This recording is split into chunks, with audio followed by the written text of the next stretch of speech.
નમસ્કાર વિદ્યાર્થી મિત્રો, આજે આપણે ક્લોરીન વિશે અભ્યાસ કરીશું.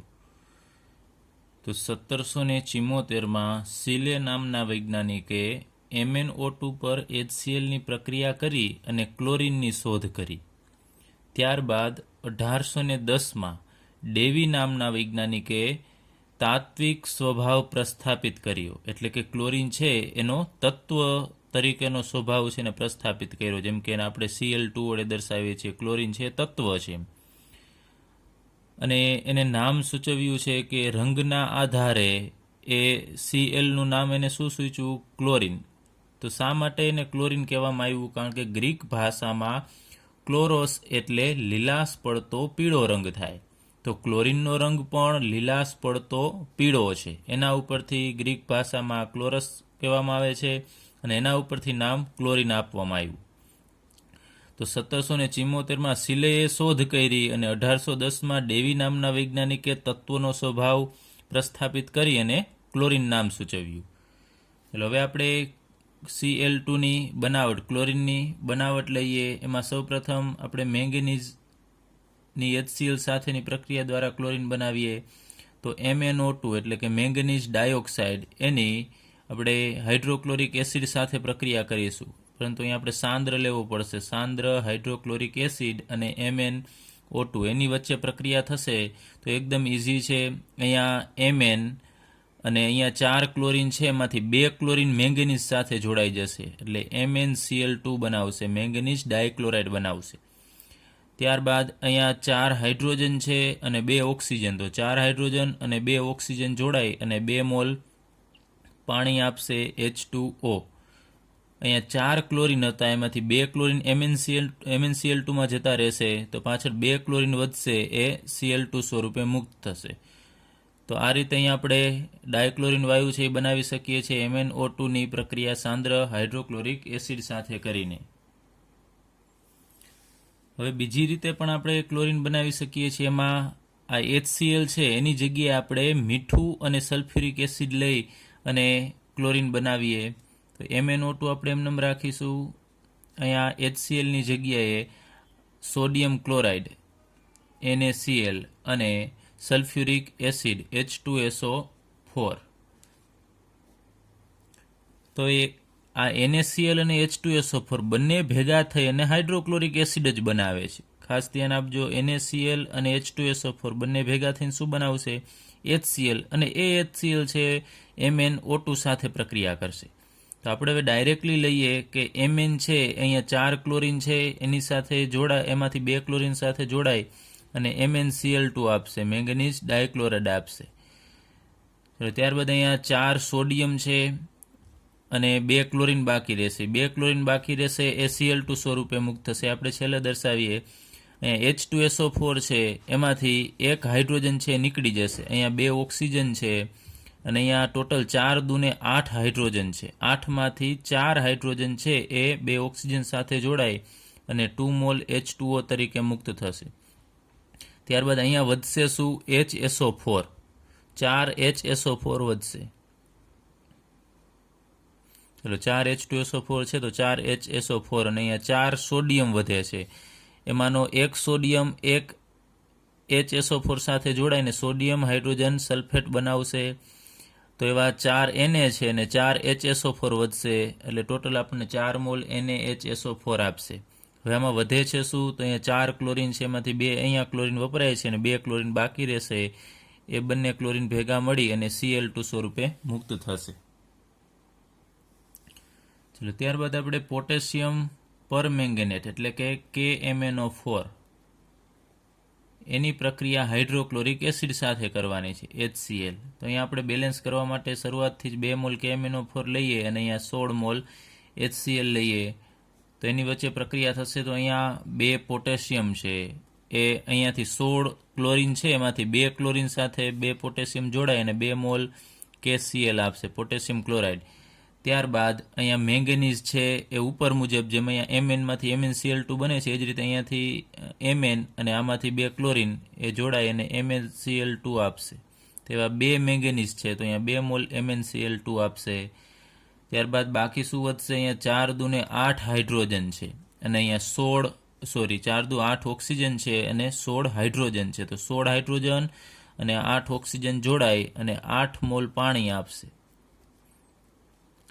અને બાકી શું વધશે? તો અહીંયા 16 ક્લોરીનમાંથી અહીંયા 2 દુને 4 ક્લોરીન છે જતા રહેશે, તો 10 ક્લોરીન વધશે. એ 10 ક્લોરીન પરમાણુમાંથી આપણને 5 મોલ Cl2 મળશે. તો આ રીતે આપણે મેંગેનીઝ ડાયોક્સાઇડની હાઇડ્રોક્લોરિક એસિડ સાથે અથવા HClની જગ્યાએ NaCl ને H2SO4 લેશો તો પણ આપણે ક્લોરીન ડાયક્લોરીન બનાવી શકીએ છીએ. પોટેશિયમ પરમેંગેનેટની પ્રક્રિયા HCl સાથે કરીને પણ ક્લોરીન બનાવી શકાય છે.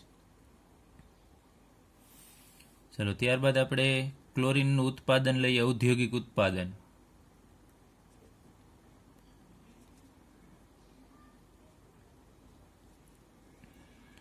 તેમાંની એક પદ્ધતિ પહેલી આપણે લઈએ ડીકન પદ્ધતિ, અથવા એને એ પ્રક્રિયાને ડીકન પ્રક્રમ પણ કહેવામાં આવે છે, અથવા તો ડીકન પદ્ધતિ.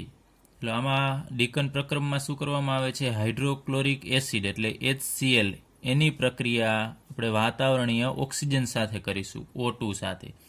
પરંતુ ડાયરેક્ટલી પ્રક્રિયા નથી થતી, એની પ્રક્રિયા ઉદ્દીપક સાથે કરવાની છે. CuCl2 ઉદ્દીપકની હાજરીમાં કરવાની છે અને 723 કેલ્વિન તાપમાને કરવાની છે. તો આને બેલેન્સ કરવા માટે અત્યારે શરૂઆતમાં જ આપણે 4 મોલ HCl લઈએ, તો અહીંયા 4 હાઇડ્રોજન છે એ 2 ઓક્સિજન સાથે જોડાય અને 2 મોલ H2O આપશે, અને બાકી રહેલા 4 ક્લોરીન છે એ 2 મોલ Cl2 આપશે. તો આને ડીકન પદ્ધતિ કહેવામાં આવે છે. એમાં HClની પ્રક્રિયા વાતાવરણીય ઓક્સિજન સાથે Cl2 ઉદ્દીપકની હાજરીમાં 723 કેલ્વિન તાપમાને કરવાની છે. ત્યારબાદ બીજી પદ્ધતિ વિદ્યુત વિભાજન પદ્ધતિ, અથવા તો આપણે એને પ્રક્રમ કહેશું. તો આ પદ્ધતિ આપણે વિદ્યુત રસાયણ ચેપ્ટરની અંદર વિગતવાર અભ્યાસ કરી ગયા છીએ. તો આમાં ક્ષારવાળું પાણી લેવાનું, ક્ષાર જળ, જેને આપણે બીજું બ્રાઇન વોટર પણ કહીએ છીએ, અથવા તો આપણે એને કહીશું સાંદ્ર. બ્રાઇન વોટર એટલે આપણે સમુદ્રનું પાણી કહી શકાય. સાંદ્ર NaClનું દ્રાવણ લેવાનું અને એનું વિદ્યુત વિભાજન કરવાનું. તો આપણે શોર્ટમાં ખાલી સમજી લઈએ કે એક પાત્ર લઈ એની અંદર સાંદ્ર NaClનું દ્રાવણ લેવાનું છે. એટલે પાણી તો અહીંયા હશે જ, પછી એની અંદર આપણે નિષ્ક્રિય વિદ્યુત ધ્રુવ ડુબાડી દેવાના છે. એનું આપણે વિદ્યુત વિભાજન કરશું, એમાંથી વિદ્યુત પ્રવાહ પસાર કરવામાં આવે છે. તો એનોડ ઉપર ક્લોરીન વાયુ ઉત્પન્ન થશે અને કેથોડ ઉપર ડાયહાઇડ્રોજન વાયુ ઉત્પન્ન થાય છે. આ પ્રક્રિયા આપણે વિગતવાર અભ્યાસ કરી ગયા છીએ વિદ્યુત રસાયણ ચેપ્ટરમાં. તો અહીંયા આપણે લખીએ, ઉત્પાદન લઈએ છીએ માત્ર ક્લોરીનનું, એટલે અહીંયા લખીએ એનોડ ઉપર ડાયક્લોરીન વાયુ છે ઉત્પન્ન થશે અને કેથોડ ઉપર હાઇડ્રોજન ઉત્પન્ન થાય છે. અને બીજી ઉપપેદાશ પણ મળે છે જે આપણે આગળ ઉપર વિગતવાર અભ્યાસ કરી ગયા છીએ. ત્યારબાદ આપણે ડાયક્લોરીન વાયુના ગુણધર્મો વિશે અભ્યાસ કરીએ. એમાં સૌપ્રથમ આપણે ભૌતિક ગુણધર્મ વિશે અભ્યાસ કરીએ. તો ક્લોરીન છે તીવ્ર અને ગુંગળામણકારક વાસ ધરાવતો લીલાશ પડતો પીળો વાયુ છે. એટલે કે એની ઓરિજિનલ અવસ્થા વાયુ અવસ્થા છે. તીવ્ર વાસ છે, ગુંગળામણકારક વાસ ધરાવે છે. જો આપણા શ્વાસમાં જશે તો નુકસાન પણ થઈ શકે, વધુ શ્વાસમાં જવાથી બેભાન પણ થઈ શકે. ત્યારબાદ ક્લોરીન છે હવા કરતાં 2 થી 5 ગણો ભારે છે. હવાનું કોઈ આપણે પાત્ર ભરેલું હોય, માનો કે ફૂગો ભરેલો હોય અને ક્લોરીન વાયુનો ફૂગો ભરેલો હોય, તો એ એનાથી 2 થી 5 ગણો ભારે છે. તો આપણે કહીએ કે જો ક્લોરીન વાયુ લીક થાય, એ લીક થશે તો ઝડપથી ઉપર જશે નહીં, હવામાં વાતાવરણની અંદર ઉપર જશે નહીં, કારણ કે હવા કરતાં એ 2 થી 5 ગણો ભારે છે. તો એ જમીન ઉપર જ રહેવાનું વધુ પસંદ કરશે, કારણ કે એની ઘનતા છે વધારે છે. ત્યારબાદ સહેલાઈથી એ લીલાશ પડતા પીળા રંગના પ્રવાહીમાં એ પ્રવાહીકૃત થાય છે. એટલે કે વાયુમાંથી એ પ્રવાહી પણ સરળતાથી થશે. અને કેવા રંગના પ્રવાહીમાં કન્વર્ટ થશે? તો જેવો એનો રંગ હતો એવા જ રંગના પ્રવાહીમાં એ કન્વર્ટ થશે. તો એ જે પ્રવાહી અહીંયા બને છે એ પ્રવાહીનું ઉત્કલન બિંદુ 239 કેલ્વિન છે અને ક્લોરીન પાણીની અંદર દ્રાવ્ય છે. હવે આપણે એના રાસાયણિક ગુણધર્મ વિશે અભ્યાસ કરીએ. તો ડાયક્લોરીન છે એ ધાતુ સાથે અને અધાતુ સાથે પણ પ્રક્રિયા કરે છે. તો સૌપ્રથમ આપણે ધાતુ સાથેની પ્રક્રિયાનો અભ્યાસ કરીએ. તો એલ્યુમિનિયમ Al એની સાથે આપણે ક્લોરિનની પ્રક્રિયા કરાવીએ તો તમને ખ્યાલ જ છે એલ્યુમિનિયમ અને ક્લોરિન પ્રક્રિયા કરી અને AlCl3 બનાવશે. કારણ કે એલ્યુમિનિયમની નોર્મલી ઓક્સિડેશન અવસ્થા +3 હોય છે, તો એક એલ્યુમિનિયમ સાથે 3 ક્લોરિન જોડાયેલી AlCl3. તો આને બેલેન્સ કરવા માટે આપણે અહીંયા 3 મોલ Cl2 લેવા પડશે. તો અહીંયા બેલેન્સ કરવા માટે અહીંયા 2 AlCl3 થશે, 2 મોલ. તો અહીં 2 એલ્યુમિનિયમ છે, તો અહીં આપણે 2 Al લેવા પડે. ત્યારબાદ સોડિયમની ક્લોરિન સાથેની પ્રક્રિયાથી તમને ખ્યાલ જ છે શું બને, Na અને એક Na સંયોજકતા +1 હશે અને ક્લોરિનની પણ એક સંયોજકતા છે, એટલે એક Na અને એક Cl જોડાય અને સોડિયમ ક્લોરાઇડ બનાવશે. તો અહીં 2 ક્લોરિન હોવાથી 2 મોલ NaCl, તો અહીંયા 2 સોડિયમ લેવા પડે. એવી જ રીતે Fe એટલે કે આયર્નની લોખંડની પ્રક્રિયા ક્લોરિન સાથે થવાથી એમાંથી ઉપર મુજબ FeCl3 બને છે. તો એમાં પણ બેલેન્સ કરવા માટે અહીંયા આપણે 2 મોલ FeCl3, અહીંયા 3 દુને 6 ક્લોરિન, તો અહીંયા 3 મોલ લેવા પડે ક્લોરિન અને અહીંયા 2 મોલ Fe લેવા પડે. તો આ ધાતુ સાથેની પ્રક્રિયાથી એને અનુરૂપ ક્લોરાઇડ મળે છે. આપણે અધાતુ સાથેની પ્રક્રિયા લઈએ.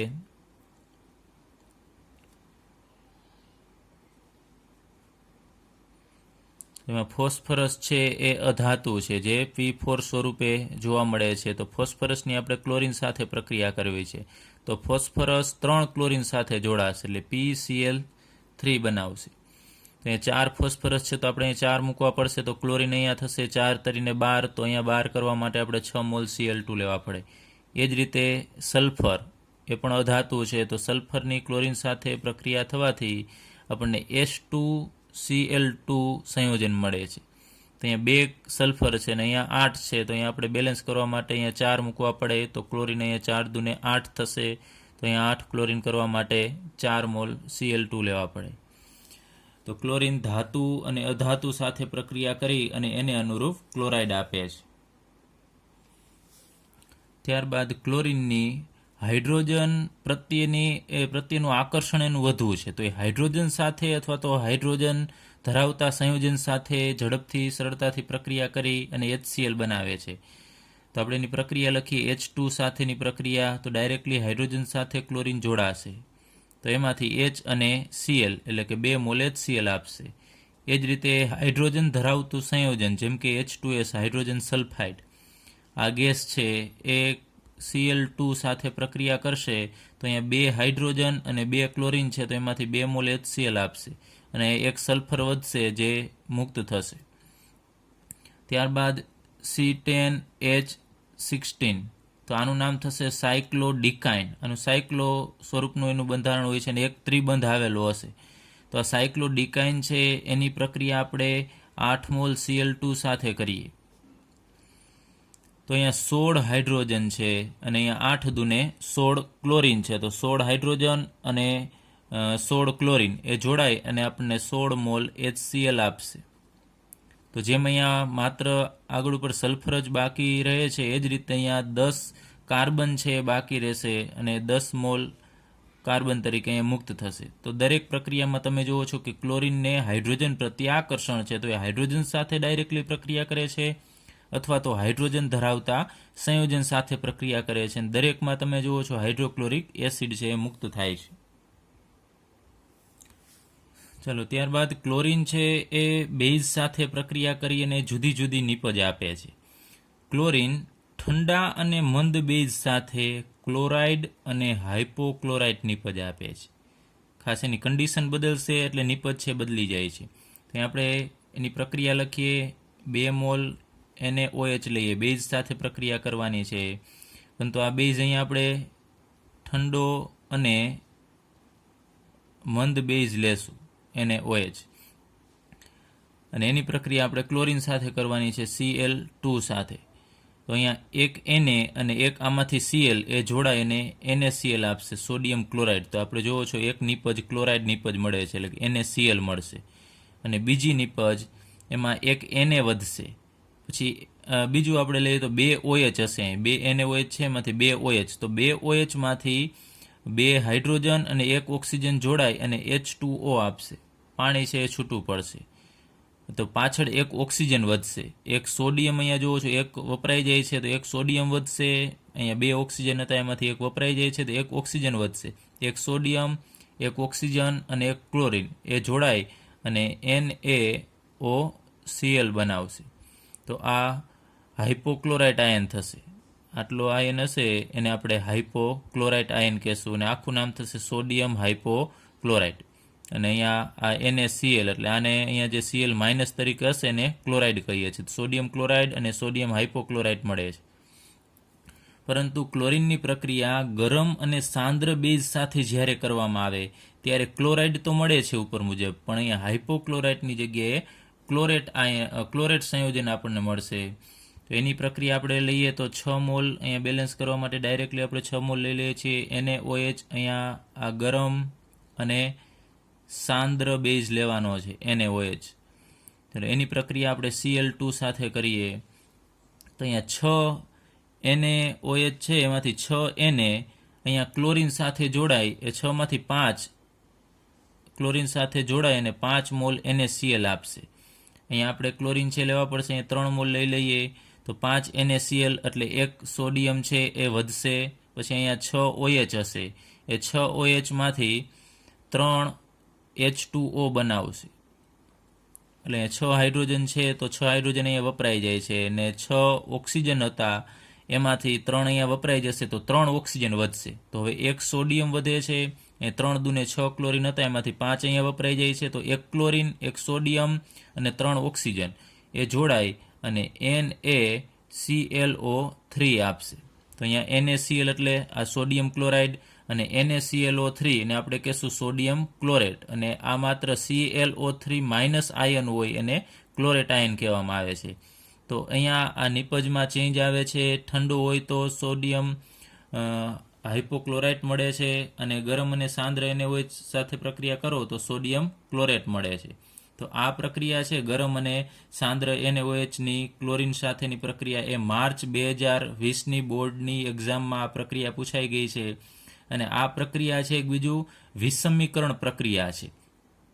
એમાં એકનું જ ક્લોરિનનું જ ઓક્સિડેશન થશે અને એનું જ રિડક્શન થશે. તો અહીંયા આપણે લઈએ કે આ ક્લોરિન છે એનો ઓક્સિડેશનાંક 0 થશે કારણ કે તત્વ સ્વરૂપે છે એટલે 0. અહીંયા ક્લોરિન છે એ -1 અને અહીંયા ક્લોરિન છે એનો ઓક્સિડેશનાંક છે 3 દુ 6, 6 માંથી સોડિયમનો એક બાદ થશે તો 5 એટલે +5 થશે. તો 0 માંથી -1 એટલે ઘટાડો થશે, તો અહીંયા રિડક્શન થાય છે અને અહીંયા 0 માંથી +5 એટલે વધારો થાય છે એટલે ઓક્સિડેશન. તો અહીંયા ક્લોરિનનું રિડક્શન અને ક્લોરિનનું ઓક્સિડેશન બંને થતું હોવાથી આ પ્રક્રિયા છે વિષમીકરણ પ્રક્રિયા છે. ક્લોરિન ફોડેલા ચૂના સાથે વિરંજક અથવા તો બ્લીચિંગ પાવડર બનાવે છે. તો આપણે એ પ્રક્રિયા લઈએ. ફોડેલો ચૂનો એટલે કેલ્શિયમ હાઇડ્રોક્સાઇડ. તો COH ટ્વાઇસની પ્રક્રિયા આપણે ક્લોરિન સાથે કરવાની છે. અહીંયા 2 મોલ Cl2 લઈએ તો અહીંયા 2 મોલ COH ટ્વાઇસ છે એમાંથી આપણે 1 મોલ જ અત્યારે COH ટ્વાઇસનો આપણે ઉપયોગ કરીએ. એમાં હાઇડ્રોજન છે અહીંયા એ હાઇડ્રોજન છે નીકળી જશે અને એની જગ્યાએ ક્લોરિન છે દાખલ થશે. તો આપણને મળશે CaO અને Hની જગ્યાએ Cl અને અહીંયા ટ્વાઇસ આપણે રાખીશું કારણ કે એના H સંયોજન છે. હાઇડ્રોજનની જગ્યાએ ક્લોરિન છે અત્યારે આપણે જોડી દઈએ તો CaOCl ટ્વાઇસ આપશે. ત્યારબાદ ફરીથી અહીંયા 2 મોલ COH ટ્વાઇસ છે એમાં હજુ એક કેલ્શિયમ હશે તો એ કેલ્શિયમ આ 2 ક્લોરિન સાથે જોડાય અને કેલ્શિયમ ક્લોરાઇડ બનાવશે CaCl2. અને બાકી અહીંયા તમે જુઓ છો કે 2 દુને 4 અહીંયા OH છે એમાંથી 2 ઓક્સિજન છે અહીંયા વપરાઈ જાય છે તો 4 હાઇડ્રોજન અને 2 ઓક્સિજન વધશે એ જોડાય અને 2 મોલ H2O આપશે. તો આપણે વિરંજક પાવડર અથવા તો બ્લીચિંગ પાવડર છે એના સંઘટકો લખીએ.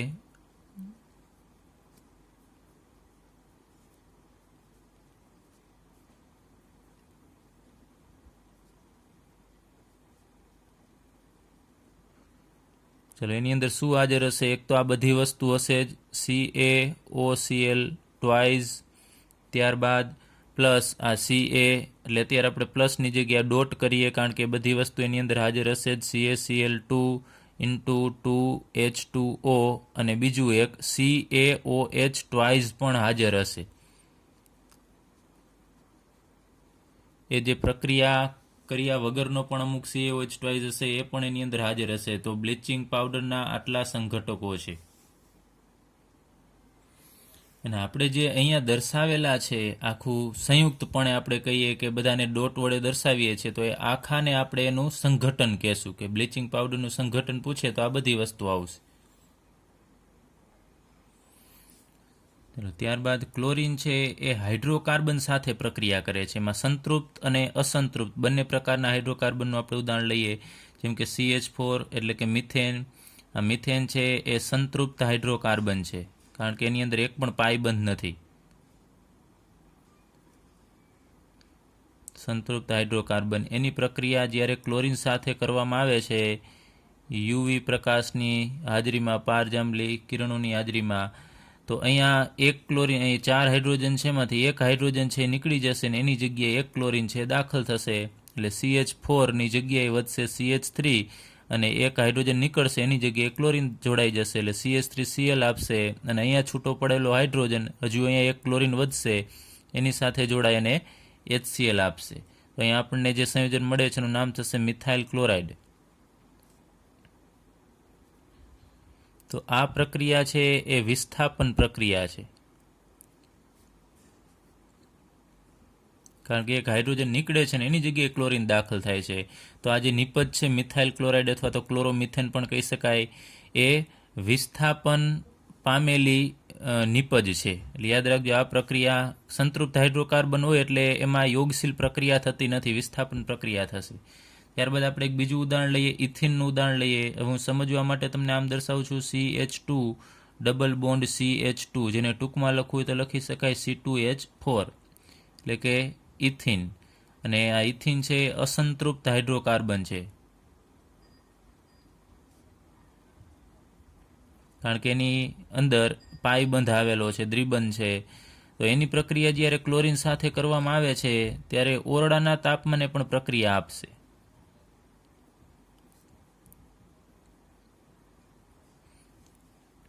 તો અહીંયા 2 ક્લોરીન છે અને અહીંયા 2 કાર્બન છે, તો વચ્ચેનો એક પાયબંધ તૂટી જશે ને એક ક્લોરીન આ કાર્બન ઉપર જોડાશે, તો બીજો ક્લોરીન છે એ બીજા કાર્બન ઉપર જોડાશે. તો CH2 માંથી અહીંયા એમનો જે ડબલ બોન્ડ હતો એ તૂટી અને સિંગલ બોન્ડ થશે અને બંને કાર્બન ઉપર એક એક ક્લોરીન છે એ જોડાઈ જશે. તો આપણને C2H4Cl2 સંયોજન આપશે અને એનું નામ આપણે લખવું હોય તો 1 અને 2 ઉપર ક્લોરીન છે તો 1,2 ડાયક્લોરો ઇથેન થશે. તો આ પ્રક્રિયા યોગશીલ પ્રક્રિયા છે, કારણ કે ક્લોરીનનું ઉમેરણ થાય છે, કોઈ વસ્તુ બીજી છૂટી પડતી નથી. અને આ નિપજ છે ને આપણે યોગશીલ નિપજ કહેશું. ત્યારબાદ ક્લોરીન જળ એટલે કે Cl2 અને H2O બંને ભેગા હોય તો એને આપણે ક્લોરીન જળ કહેશું. એ ક્લોરીન જળ જો લાંબો સમય સુધી એમને સ્થિર રહેશે તો એની પ્રક્રિયા થઈને એમાંથી નવજાત ઓક્સિજન આપણને 2 વસ્તુ આપે છે. આપણે પ્રક્રિયા લઈએ, ક્લોરીન જળ એટલે Cl2 અને H2O. તો એ બંને વચ્ચે પ્રક્રિયા થઈ અને સ્થિર રહેશે ત્યારે એને લાંબો સમય એમનું સ્થિર રહેવું જોઈએ. ત્યારે અહીંયાથી એક Cl અને આનો એક H જોડાઈ અને HCl આપશે. ત્યારબાદ અહીંયા હજુ એક Cl વધશે અને અહીંયા OH વધશે. એક H જતો રહેશે તો એક OH અને એક Cl, તો એ OH એટલે HO અને એક Cl જોડાઈને આપણને HOCl આપે છે. તો ક્લોરીન જળ સ્થિર લાંબો સમય સુધી રહેશે તો HCl અને HOCl આપે છે. ત્યારબાદ આ ફરીથી HOCl છે એમાંથી નવજાત ઓક્સિજન છે છૂટો પડશે. એટલે એકલો ઓક્સિજન છૂટો પડે ને આપણે નવજાત ઓક્સિજન કહેશું. અને અહીંયા ફરીથી આપણને HCl મળશે. તો આ ઓક્સિજનને આપણે નવજાત ઓક્સિજન કહેશું. એ ઘણો બધો સક્રિય હોય છે, કારણ કે એકલો છે, એ બીજાનું ઝડપથી ઓક્સિડેશન કરશે. તો આ ઓક્સિજન છે બીજાનું ઝડપથી ઓક્સિડેશન કરે છે એટલે ઓક્સિડેશન કરતા તરીકે વર્તે છે. જેમ કે આપણે લઈએ, ભેજની હાજરીમાં શાકભાજી અથવા તો કાર્બનિક દ્રવ્ય હોય એનું વિરંજન કરે છે, એટલે કે એનો રંગ દૂર કરે છે. એટલે આ જ પ્રોસેસ આપણે લખીએ અહીંયા Cl2 ફરીથી Cl2 અને H2O એ બે પ્રક્રિયા કરી અને ઓલ ઓવર તમે મેં બે સ્ટેપમાં લખેલી છે. ઓલ ઓવર શું થશે? આ બંને સ્ટેપને તમે ભેગા કરશો તો આ બંને જોડાય અને 2 મોલ HCl આપે છે અને 1 ઓક્સિજન આપે છે. આ તો બંને સરવાળો કરો તો આ બંને કેન્સલ થશે. તો ઓલ ઓવર પ્રક્રિયા હું અહીંયા લખું છું Cl2 પ્લસ H2O, એમાંથી આપણને 2 મોલ HCl મળશે અને 1 નવજાત ઓક્સિજન મળશે. ચાલો આપણે આનો સરવાળો કરીએ છીએ એટલે આ બંને તો કેન્સલ થવાનું છે. તો આ જે નવજાત ઓક્સિજન છે એ શાકભાજી અથવા તો કાર્બનિક દ્રવ્ય હોય એનું વિરંજન કરે છે, એટલે કે એનો રંગ દૂર કરે છે.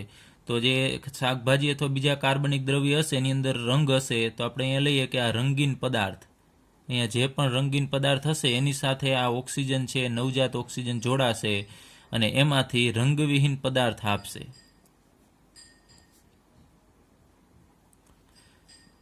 તો અહીંયા ક્લોરીન જળ છે, ક્લોરીન છે એ રંગીન પદાર્થ છે એને રંગવિહીન પદાર્થમાં ફેરવે છે, એટલે કે એની અંદર ઓક્સિજન ઉમેરાય અને એનું આખું બંધારણ ચેન્જ કરી નાખશે અને રંગીન પદાર્થમાંથી રંગવિહીન પદાર્થ આપશે. હવે આ અસર છે એની કાયમી અસર છે, એટલે કે પ્રક્રિયા પ્રતિવર્તી નથી. એક વખત એને શાકભાજી કે કોઈ કાર્બનિક દ્રવ્ય હોય એનો રંગ દૂર કરી નાખ્યો પછી ફરીથી એ પાછો રંગીન પદાર્થ છે બનતો નથી. એટલા માટે જ આપણે આનો ઉપયોગ છે બ્લીચિંગ એજન્ટ તરીકે કરીએ છીએ. કપડામાં કે બીજા કોઈ રંગીન પદાર્થના જો ડાઘ હશે તો આપણે એની મદદથી દૂર કરી શકીએ છીએ અને કપડા ઉપરના ડાઘ પણ દૂર કરી શકાય. ત્યારબાદ ક્લોરીનની ઓક્સિડેશન કરતા તરીકેની પ્રક્રિયા લઈએ. તો ક્લોરીન છે એ ફેરસ આયનનું ફેરિક આયનમાં રૂપાંતર કરે છે, પછી સલ્ફાઇટનું સલ્ફેટમાં રૂપાંતર કરે છે, સલ્ફર ડાયોક્સાઇડનું સલ્ફર ટ્રાયોક્સાઇડમાં રૂપાંતર કરે છે, જે આગળ ઉપર પાણી સાથે પ્રક્રિયા કરીને H2SO4 બનાવશે અને આયોડિનનું આયોડિક એસિડમાં રૂપાંતર કરે છે. તો આપણે આ બધાની વિગતવાર પ્રક્રિયા લઈએ કે FeSO4 એટલે ફેરસ સલ્ફેટ, આની અંદર Fe નો ઓક્સિડેશનાંક +2 હશે. એની પ્રક્રિયા આપણે કરવાની છે H2SO4 સાથે અને સાથે ક્લોરીન લેવાનો છે.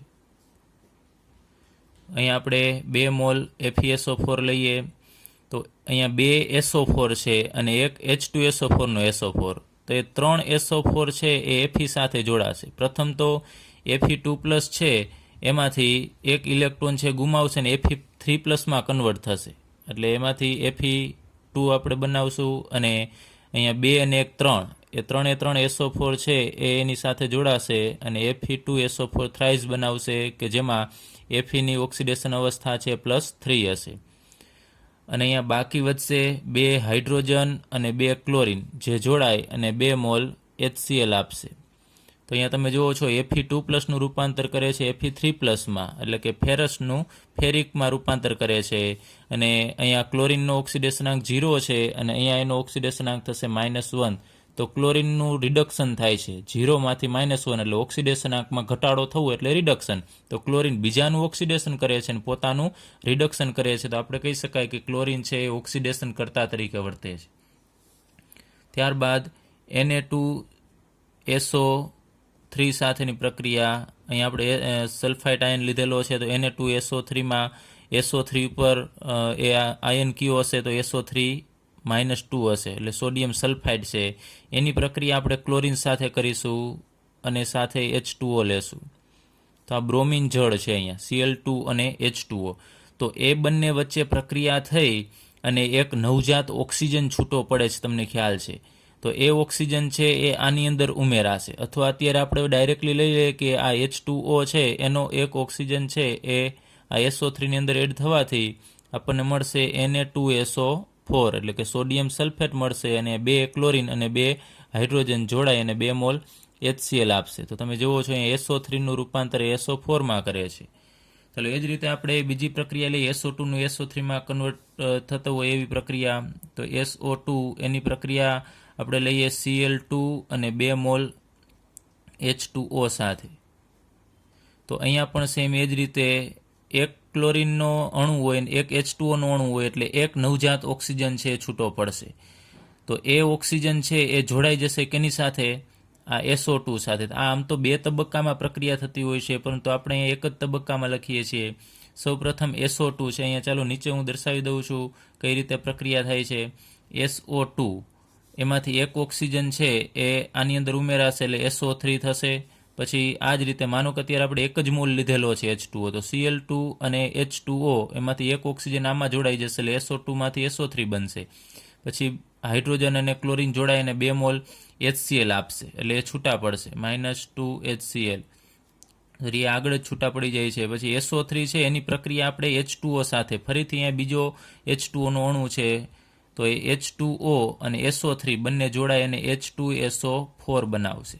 તો આગળ ઉપર SO2 હતો એમાંથી SO3 મળશે અને SO3 ની અંદર પાણી ઉમેરાવાથી H2SO4 બનાવશે. તો અહીંયા આપણે ફાઇનલ નિપજ તરીકે લખીએ છીએ H2SO4 અને ટોટલ આપણને મળશે 2 મોલ HCl.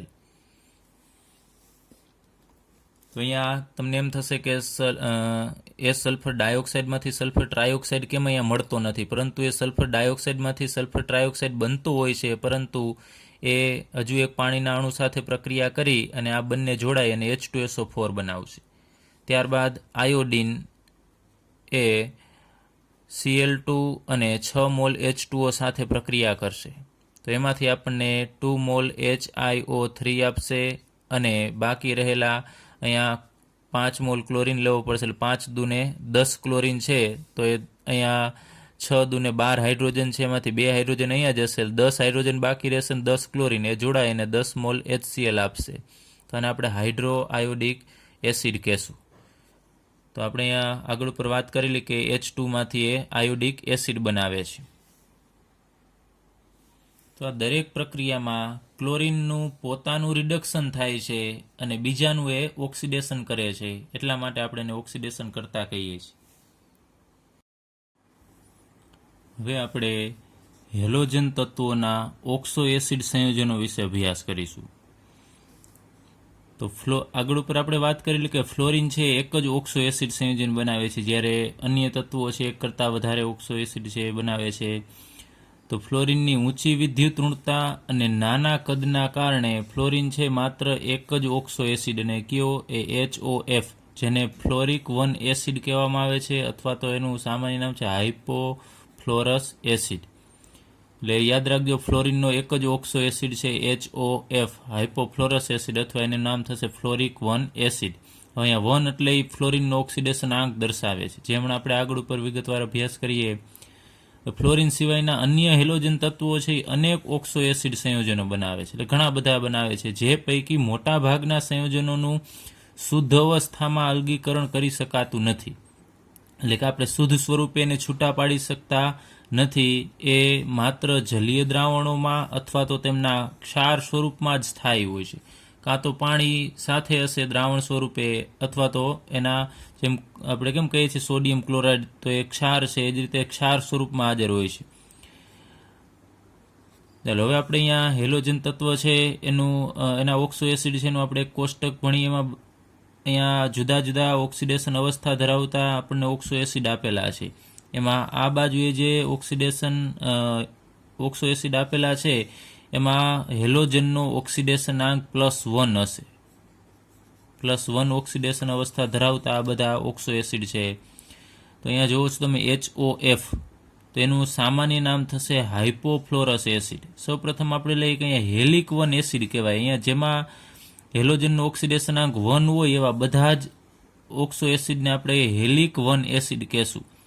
1 એટલા માટે કારણ કે હેલોજનનો ઓક્સિડેશનાંક આ બધામાં +1 હશે. અને એનું બીજું સામાન્ય નામ થશે હાઇપોહેલસ એસિડ. પછી હેલિકની જગ્યાએ અહીંયા ફ્લોરિન હોય તો અહીંયા ફ્લોરિક એસિડ કહેવાય, ક્લોરિન હોય તો ક્લોરિક 1 એસિડ, બ્રોમિક 1 એસિડ, આયોડિક 1 એસિડ થાય.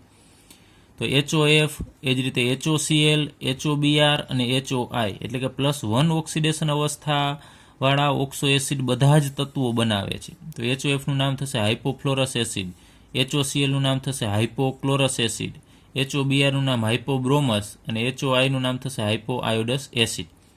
ત્યારબાદ બીજા પ્રકારનું અહીંયા ઓક્સિડેશન આટલા +1, +3, +5 અને +7 આટલી ઓક્સિડેશન અવસ્થા ધરાવતા ઓક્સો એસિડ છે હેલોજન બનાવે છે.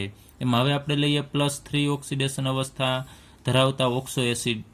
તો એમાં માત્ર ક્લોરીનનો એક જ ઓક્સો એસિડ છે કે જે +3 ઓક્સિડેશન અવસ્થા ધરાવતો ઓક્સો એસિડ છે. એટલે યાદ રાખજો, આ પૂછી શકે તમને કે +3 વાળો માત્ર એક જ કયો છે, તો ક્લોરીનનો ક્લોરસ એસિડ છે.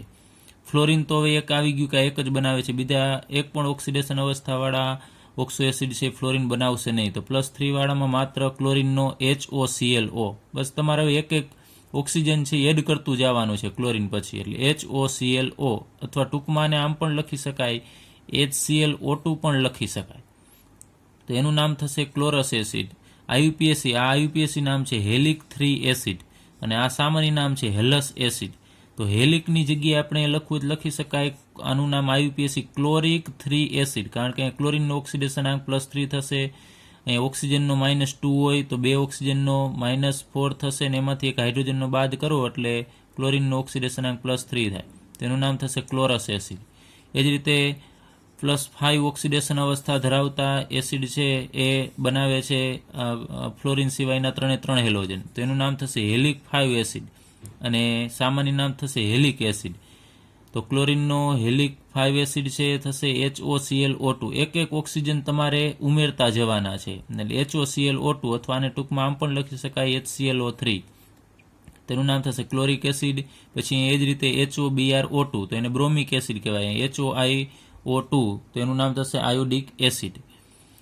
IUPAC નામ લખવું તો હેલિકની જગ્યાએ આપણે વાત કરી એમ ક્લોરિક 5 એસિડ, બ્રોમિક 5 એસિડ ને આયોડિક 5 એસિડ, અને આ એના સામાન્ય નામ. ત્યારબાદ હેલિક 7 એસિડ, એનું સામાન્ય નામ થશે પર હેલિક એસિડ. તો એમાં ઓક્સિડેશન આંક છે હેલોજનનો +7 હશે અહીંયા ક્લોરિનનો.